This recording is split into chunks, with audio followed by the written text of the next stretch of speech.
Hello everyone. Just wanted to make a few corrections.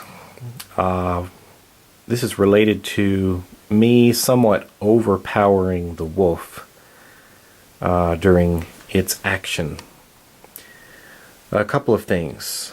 Number one is the wolf was here and moved back.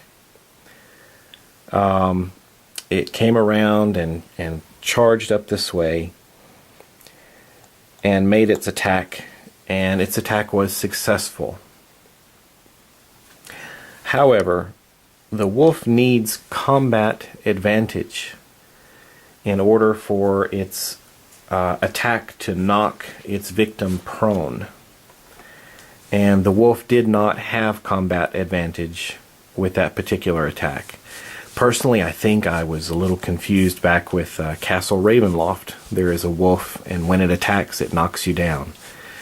So, let's take this condition off, and that's an easy fix.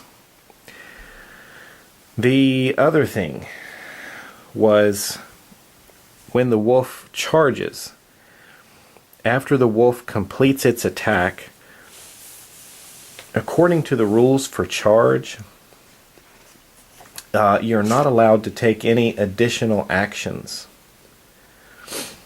So, instead of the wolf being able to charge down that way and then shift all these spaces back, and that's just following its power there.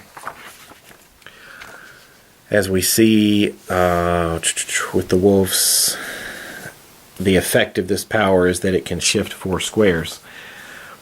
I believe, and that was something I wasn't so sure about, but I believe after it charges and gets the +1 to its attack for the charge, in exchange for that +1, it cannot take any additional action. So the wolf is going to remain here in front of the wizard. So the wizard is not prone, the wolf has not shifted away.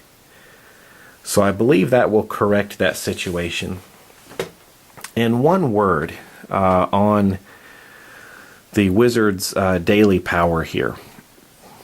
Going back, I'm going to use this D20 as the wolf. Remember, the wolf was here when I used the daily power.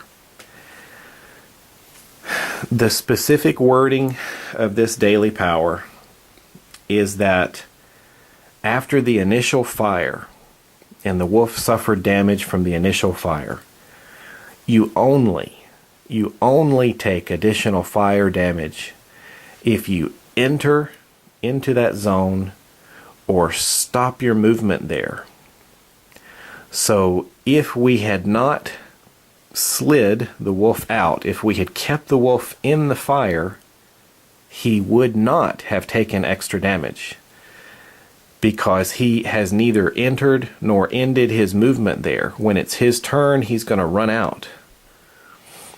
So the reason that power has a slide effect, the ability to slide somebody back, is so that you can set them up to block their path so that they're going to have to take extra damage to come back at you.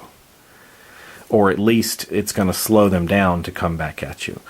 So if they're in that fiery zone and it goes off and they take the initial damage, you don't get to damage them twice.